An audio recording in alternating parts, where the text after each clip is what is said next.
and gentlemen, the story you are about to see is true. The names have been changed to protect the innocent.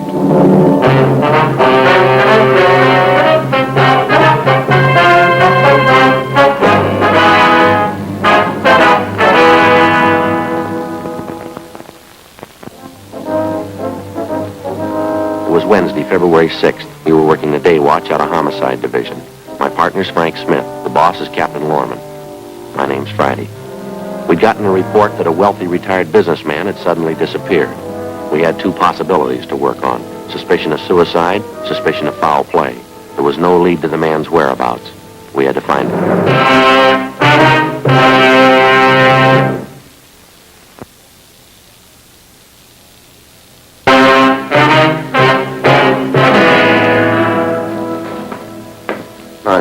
Oh, hi, Joe. Well, there's nothing down there on him at all. She you up yet? Yeah, she's in the captain's office. Did you talk to her? No, I don't know if she's going to be much help, though.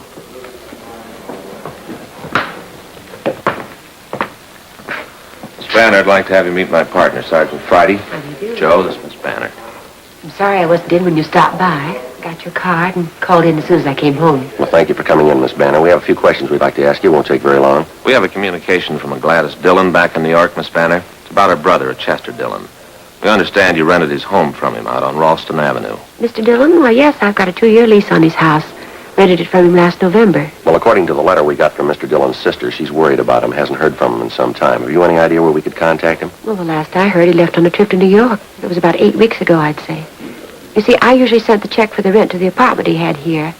When he left on his trip, he told me to hold on to the rent checks, and he'd collect them when he got back. How long did you say he'd be gone? I don't remember definitely. I think he said 4 or 5 months. He didn't leave any forwarding address, any place you could contact him back in the East? No, he didn't. He just wanted to get away. Didn't want to be bothered with anyone. Wasn't feeling very well. Very depressed, poor man. Well, why was that, ma'am? Would you know? Well, his wife died just a few months ago, you know. No, ma'am, we didn't know. All his sister wrote was that she hadn't heard from Dillon. She was worried. She didn't give us any other information. Oh, yes, Mrs. Dillon died in last September, I think it was. Poor man felt terrible about it. Couldn't seem to get over it. That's why he rented the house to me. Reminded him too much of her. I see.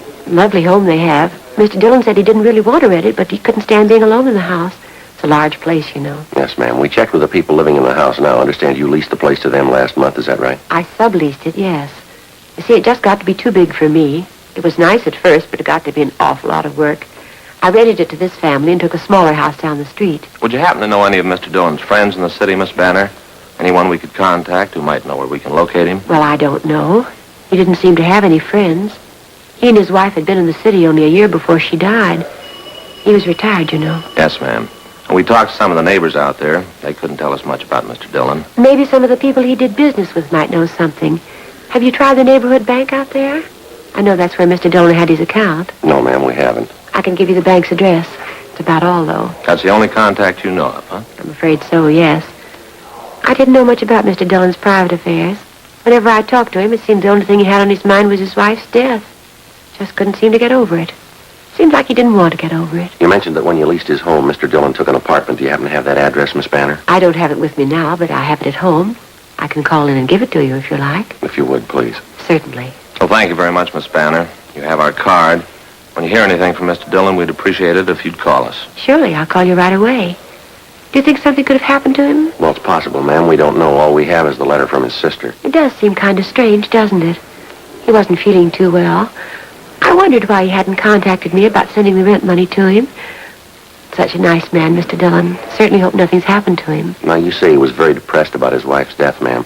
Would you say that it was getting to be a little abnormal with him, maybe? Well, I wouldn't know about that, Sergeant, but I do know he brooded about it all the time. He felt he'd lost everything. Didn't seem to want to go on. You ever give any idea that maybe he might take his own life? I mean, brooding over his wife? Oh, no, nothing definite. Just depressed and moody all the time. Now that I remember it, the last time I saw him, he did say something kind of funny. Yes, ma'am. What was that? It was the day before he left. We were talking about the rent money, and I asked him if I couldn't send it to him. He got kind of a strange look on his face. Yeah. He said, where I'm going, I won't need the money.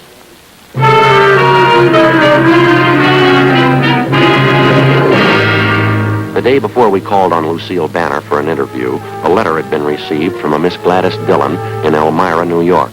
Her request was routine. It was one of thousands of similar letters received every year by police departments all over the country. Each one of them has to be worked out to the satisfaction of all parties concerned. The person who's reported missing and the person who's looking for them. It's an enormous job requiring thousands of man-hours annually. Like the dozens of other investigations handled by the police officer, some of them end happily, some of them in tragedy. Whatever the result, the finding of a lost person is just as important a function of your local police department as any other investigation. Gladys Dillon hadn't heard from her brother recently. She was worried about him. She asked us to investigate. Our initial interview with Lucille Banner, the woman who'd rented Chester Dillon's home, failed to yield much of a lead as to his whereabouts. The only source of additional information she could offer was the neighborhood bank where Dillon had his account. 1 o'clock that afternoon, Frank and I drove out to interview the manager of the bank, a Mr. Harrison. Well, yes, that's right. Mr. Dillon's had his account with us ever since he came to Los Angeles. I know him quite well. Is there something you'd like to know about him? Yes, sir. We've had a request from his sister in New York. She'd like to locate him. Well, I'm pretty sure his account's still open here. Matter of fact, I'm positive it is. Just a moment. I'll have the clerk get his file. Thank you very much. Thanks. See, this reminds me, Joe, I got to go to the bank tomorrow. Is that so? Yeah, payment on my car's past due. I only got 2 more to go. Well, you're in fine shape. I got 8 more to go. I'm not in fine shape, Joe. 2 payments to go, and already Fay wants a new one. Never fails. Here we are, Sergeant. Just as I thought. Mr. Dillon's account's still open. Have there been any recent deposits or withdrawals on the account? Well, let's have a look here. Just as I thought. Nothing since he left on his trip. The last withdrawal date was November 27th. He mentioned to you he was going on a trip, huh? Yes, that's right. I think he said he was going back to New York. You see, his wife died recently. He didn't take it too well. Did he leave any instructions about his account with you, Mr. Harrison? Any address you could contact him at if you had to? No, he didn't leave any instructions with me. No address. It's just a vacation trip. He said he didn't expect to be gone too long. Did he mention how long it would be? 5 or 6 weeks, I think that's what he said. I happened to talk to him about it because at the time he made quite a sizable withdrawal. I thought maybe he was a little unhappy with our service. Mm-hmm. How much was the withdrawal, sir? Well, let's see. Yes, here it is. November 27th, he withdrew $2,400. Was that in cash or in traveler's checks? Well, let me see. No, shows here that was in cash. Mr. Harrison, you said a minute ago you knew Mr. Dillon pretty well, huh? Yes, that's right. He used to stop and chat with me whenever he'd come into the bank. That was usually once a week. I didn't know him socially, though. Uh-huh. He mentioned he seemed to take his wife's death pretty hard. What would you say his mental condition was the last time you saw him? All right, I'd say. Just after his wife's death, he wasn't in very good shape. Brooded about it quite a bit. Then he began to pull out of it. Seemed to be in a fairly good frame of mind. He planned his vacation, looking forward to it. I see. Well, what do you ask? Something wrong? No, sir, not that we know of. Routine check, that's about the size of it. Does Dillon have any other real estate besides the house on Ralston Avenue? Would you know that? Not to my knowledge, no. He has no other business connections in Los Angeles. Here are all his references right here. You see, most of them are charge accounts and so forth. I remember the time he opened his account with us. He told me he was retired. He and his wife came out here for their health. Have any relatives out here, do you know, Mr. Harrison? No, from what I understand, both of their families are in the East. They don't have any children, according to his application. Very few relatives. And since Dillon was in here last November to make that withdrawal, you've had no communication from him at all, huh? No, sir, I haven't. Well, what seems to be the trouble? You have an idea something might be wrong? Nothing definite, no, sir. We've been told about his feeling depressed over his wife's death. There was some indication that he might possibly have done away with himself. But after what you've told us, it doesn't seem likely. Well, I don't know. I wouldn't like to commit myself. As I say, he did seem to be getting over it. I didn't know him that well, though. Might be entirely possible. He was devoted to Mrs. Dillon. Maybe he could have taken his own life. I don't know. Well, it leaves a big question to answer. What's that? Why do you need $2,400 to do it? 1:25 p.m. We continued interviewing the bank manager, Mr. Harrison, but he was unable to come up with any further leads. Before we left the bank, he gave us a complete list of all of Chester Dillon's references. We gave him our card, and he told us that he'd pass along immediately any information he might get on the whereabouts of Mr. Dillon.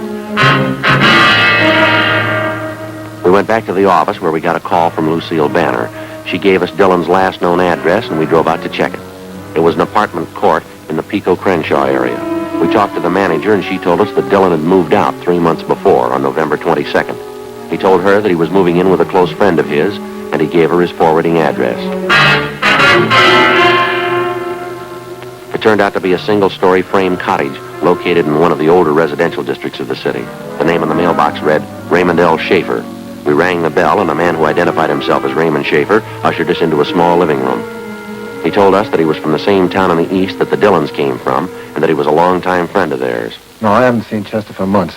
Last November, I think it was. That was the last time I saw him. You say at that time Dillon was living in the apartment in the Crenshaw area, Mr. Schaefer, huh? Yeah, that's right. You mean he never came here to live with you? No, it's just like I told you before. He talked about moving in here with me, but he never did. I haven't any idea where he is. Well, he gave your home here as a forwarding address, Schaefer. Have you been getting his mail? Yeah, matter of fact, I have. He told me he was going to do that. Never came to pick it up, though. Seemed funny to me. You still getting his mail here, is that right? Yeah, it's still coming. Not much of it, maybe a letter a week. Mostly bills and advertisements. Well, now, that list of names you've given us, sir, those are all the people in the east that Mr. Dillon was acquainted with, people that he might contact back there on this trip? Yeah, that's all of them. As far as I know, he hasn't been back there yet, though. Well, how do you know that? I got a letter from my sister Gert a couple of days ago. Chester was in town. Gert would have known about it. He would have been sure to stop by and see her. Do you have any idea at all where he might have gone? Did he mention how he planned on traveling east? Well, I think he said he was going to take the train back. He doesn't own a car. I know he doesn't like to fly. Well, when he was talking about this trip, Schaefer, how was he feeling? What would you say his mental attitude was? Not too good. He's pretty much down the dumps. That business about his wife dying, he took it real hard. That the way he impressed you the last time you saw him? Yeah, he was way down. I kept trying to cheer him up. Never did seem to do much good. Did he ever give you any indication he might try to take his own life or anything like that? Well, I don't like to say it, but as a matter of fact, he did. He used to talk about it all the time. Said life didn't seem to be worth living without Sarah. That was his wife, you know, Sarah. Yeah. Would you have any idea at all what Mr. Dillon did with his clothes and things after he moved out of the apartment? Anybody he might have left him with? No, he really didn't have much, to tell you the truth. After his wife died, he sold most of his stuff. Just had his clothes and a few personal things. Haven't any idea what he did with those. I wish I could help you. To tell you the truth, I'm getting a little worried about him myself. There's just one more question, Schaefer. You know if Dillon was in the habit of carrying large sums of money around with him? No, I don't think so. Chester was pretty cautious that way. He wasn't too free with a dollar, you know. Would you happen to know if he had a large sum of money with him the last time you saw him? No. If he did have, he didn't mention it. I see. You can't think of anything else that might give us a lead on Mr. Dillon's whereabouts? Anything at all? Well, I think I told you everything. Wish there was something I could tell you that'd help. Sure hope nothing's happened to him. Yes, sir. Wonder if you'd mind showing us the letters you're holding for Dillon? Oh, they're right here. Yeah, that's all of them. Thank you. Anything? Oh, not much. Bills and circulars. Here's one with a New York postmark, Elmira. Probably from his sister. Union Department Store, 3 days old. I'll take down these return addresses. Hey, Schaefer. Yeah? This suitcase here, the initials on it, CLD. Yeah? Well, CLD, is that your bag, Schaefer? Oh, I forgot to tell you. Chester left that here one day. How was that? Well, that was one day just before he was going to leave on his vacation. He brought it over here and said he'd like to leave it here with me. Forgot to mention it to you. Mm-hmm. Did he bring anything else with him? Yeah, he brought another suitcase with him, just like this one. I got it in the other room. He said he wanted to leave him here when he was on his vacation. Sorry, I forgot to mention it. Or maybe you forgot something else, Schaefer. What? Most people take their suitcases with them on a trip, don't they?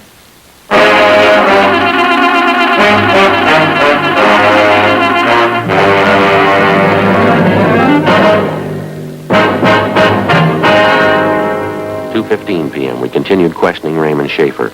We opened the suitcase labeled with the initials of Chester Dillon and found an assortment of personal items which Schaefer told us belonged to Dillon and his late wife.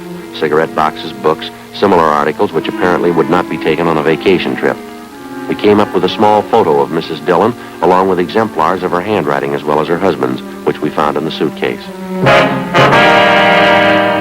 After we left Schaefer's home, we checked him through R&I and found that he had no criminal record.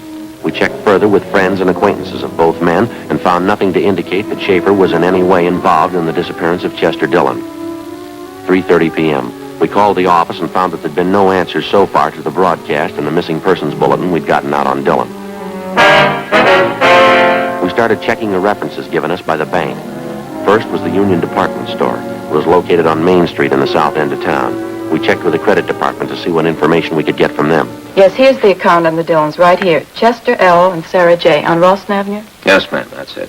What information would you like, officer? Well, we're trying to locate Mr. Dillon, ma'am. Has there been any recent change of address on that account? Oh, I know there hasn't. Have they moved, do you know? Well, we don't know that, ma'am. We don't know the present address. We do have an outstanding bill of theirs, I noticed. Sent them several form letters. We've been trying to contact them ourselves. Are there any recent charges in that account, ma'am? Let's see. No, nothing too recent. The last charge was made on December the 5th. Thursday, December 5th. That's 2 weeks after he disappeared, Joe. Yeah. What does that account show there? What did Mr. Dillon buy? Well, Mr. Dillon didn't buy anything. Ma'am? The slip was signed by Mrs. Dillon.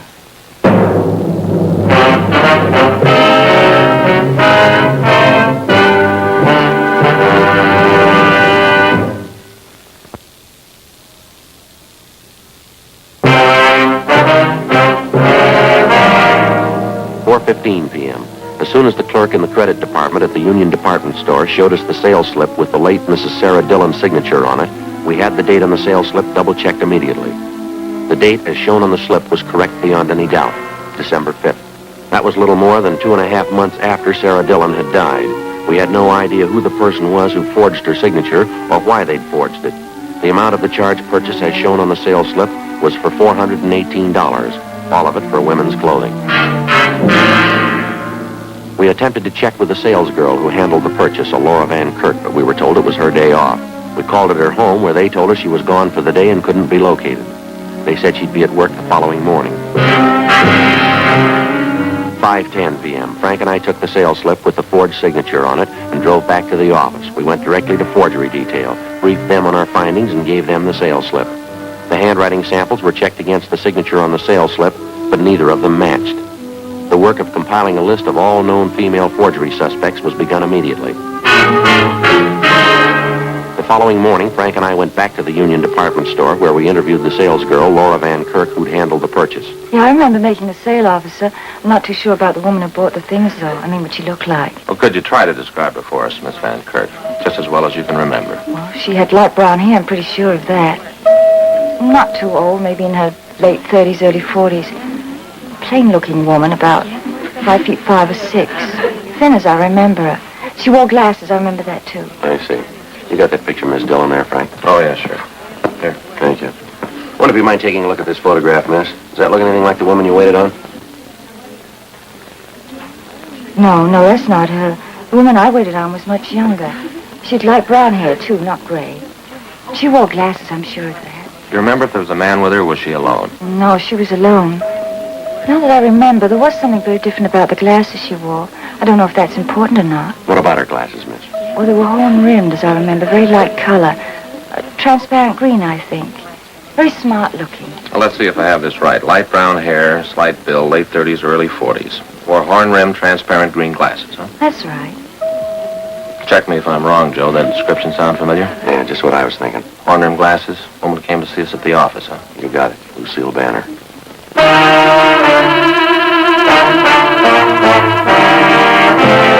Frank and I went back to the office and had Lucille Banner checked through R&I. She had no criminal record.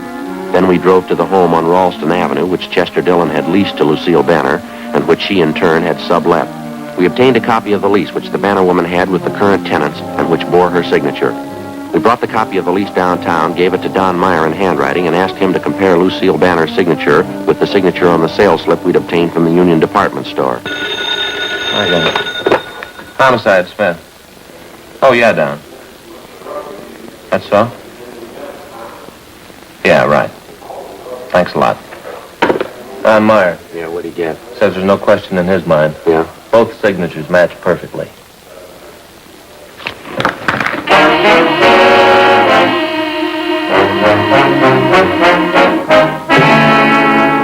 What the reason was behind Lucille Banner's forging the signature of Mrs. Dillon on the sales slip, we didn't know.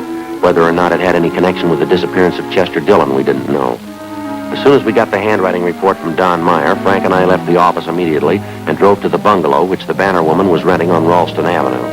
It was a block down the street from the Dillon house. Lucille Banner wasn't at home, but a gardener in back of her house told us that she was expected back shortly. The gardener, who identified himself only as Al, volunteered that he also did gardening work for Miss Banner when she occupied the Dillon home. He'd also worked for the Dillons when they lived in the house. He told us that he liked the Dillons quite a bit, but that he didn't have much use for Miss Banner. He seemed to be up on all the news in the neighborhood. Can you tell us anything about Mr. Dillon, Miss Banner, Al? How'd they seem to get along, do you know? Well, you get along all right, I guess. When I worked for Mr. Dillon down the street, Miss Banner was always asking him down here. He'd be here, maybe once, 2 times a week. Miss Banner would ask him to come over, cook dinner for him. Uh-huh. Miss Banner likes him, I think. Mr. Dillon, well, I don't know about him. He wasn't feeling so good. Still thinking about his wife. You mentioned you don't like Miss Banner very much, Al. Why is that? She ever give you a reason not to like her? Well, she's a little crazy, I think. She's a funny woman.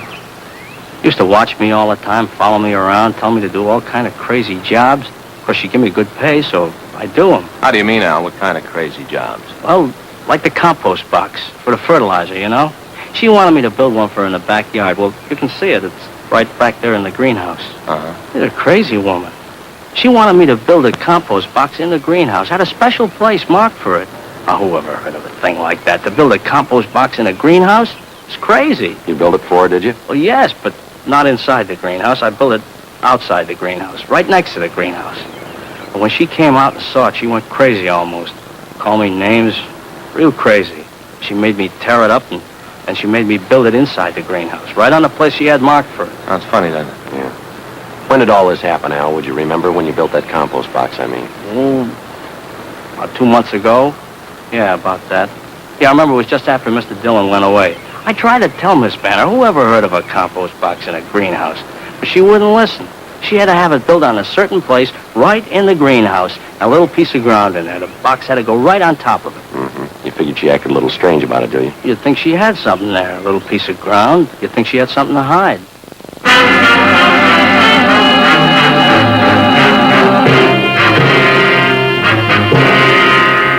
2:20 p.m. Lucille Banner returned home, and Frank and I went inside the house with her, where we questioned her in the living room.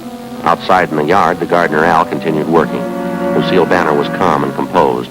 We questioned her about the forged signature on the sales slip. She would admit nothing. The whole thing's too silly to even comment on. I don't know what you're talking about, Sergeant. We think you do, Miss Banner. Our handwriting man's checked the two signatures a couple of times. The one on the sales slip, the one on the lease. They both match. Now, what about it, Miss Banner? There's no way out of this. You ought to know that. I'll deny it, that's all. I'll keep on denying it. I wasn't in that store, and I didn't forge any signatures. Why would I do a thing like that? What kind of a woman do you think I am? All we know are the facts, ma'am. Now, why don't you give us a straight story? It's going to save time and trouble for everybody concerned here. You've heard everything I've got to say. This thing's ridiculous. It's stupid. I'm not answering any more questions. Afraid you'll have to come downtown with us. What good is that going to do? I'll just keep on denying it. You can't make me say that I did a thing like that. All right, Miss Banner, let's go. All right.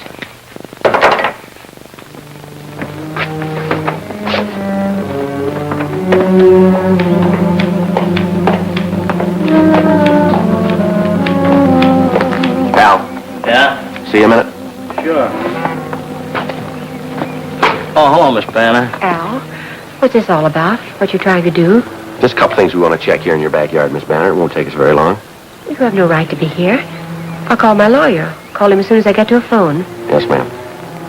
What are you trying to prove? You have no right to be here, no right at all. Yes, we have, ma'am. What? Did you kill Chester Dillon? Did you kill him? All right, Al, you got a shovel? Yeah? Compost box in the greenhouse. You want to start digging? All right.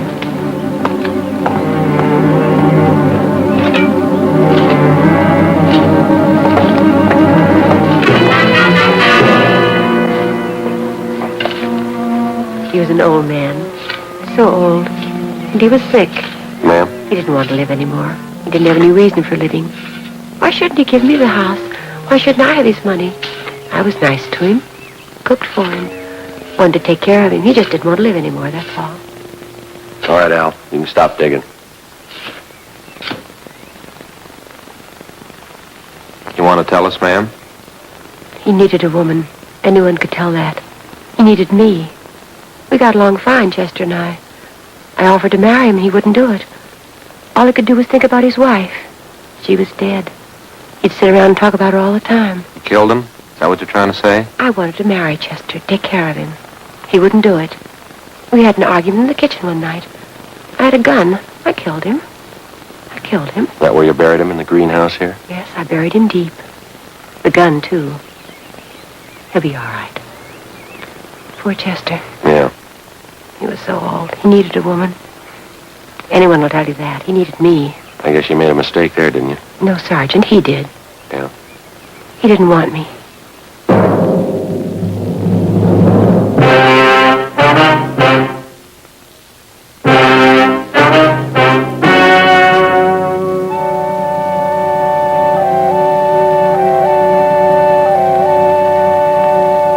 On June 2nd, trial was held in Department 86, Superior Court of the State of California, in and for the County of Los Angeles.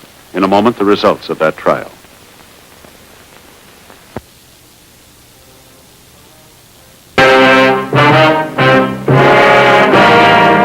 The suspect was tried and convicted of murder in the first degree.